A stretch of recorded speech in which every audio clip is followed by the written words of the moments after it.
പെൺകുട്ടികളെ കാണുമ്പോൾ വല്ലാത്തൊരു ഞരമ്പ് രോഗം ഉണ്ടാവുന്ന ആണുങ്ങളോട് മാത്രമാണ് കേട്ടോ ഈ വീഡിയോ. ഒരുപാട് നല്ല ആണുങ്ങൾ ഇവിടെ ഉണ്ട്, പക്ഷേ അതിന്റെ കൂട്ടത്തിൽ വളരെ മ്ലേച്ഛമായ രീതിയിൽ ചിന്തിക്കുകയും പ്രവർത്തിക്കുകയും ചെയ്യുന്ന കുറെ പിശാചുക്കളും ഇപ്പോഴും ഉണ്ട്. സമൂഹത്തിന്റെ മുന്നിൽ ഇവർ ഭയങ്കര മാന്യതയുള്ള ആൾക്കാരാണ് കേട്ടോ. ഒരാളോട് ചോദിച്ചാൽ ഇവരെ പറ്റി ഒരു മോശം അഭിപ്രായം ആർക്കും ഉണ്ടാവില്ല. പക്ഷേ ഈ പകൽമാന്യന്മാര് ആളില്ലാത്ത സമയത്തോ ഒറ്റക്കൊരു പെൺകുട്ടീനെ കാണുമ്പോഴോ ഇവർക്ക് ഉണ്ടാവുന്ന വല്ലാത്തൊരു തിളപ്പുണ്ട്.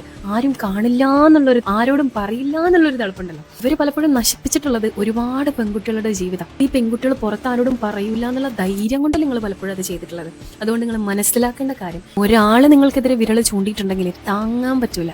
കാരണം അതുണ്ടാക്കാൻ പോകുന്ന കോലുകളൊക്കെ നിങ്ങളുടെ ഫാമിലിയിൽ മാത്രമല്ല, ഈവൻ സൊസൈറ്റിയിൽ പോലും തല ഉയർത്തിപ്പിടിച്ച് നടക്കാൻ പറ്റാത്ത രീതിയിൽ നാറിപ്പോകും.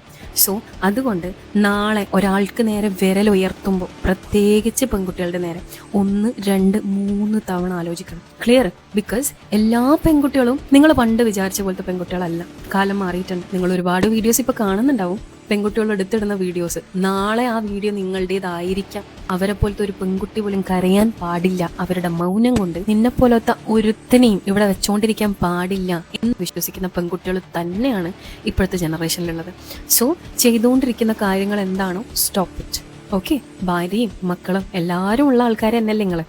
അതിലേക്ക് ഫോക്കസ് ചെയ്യട്ടോ.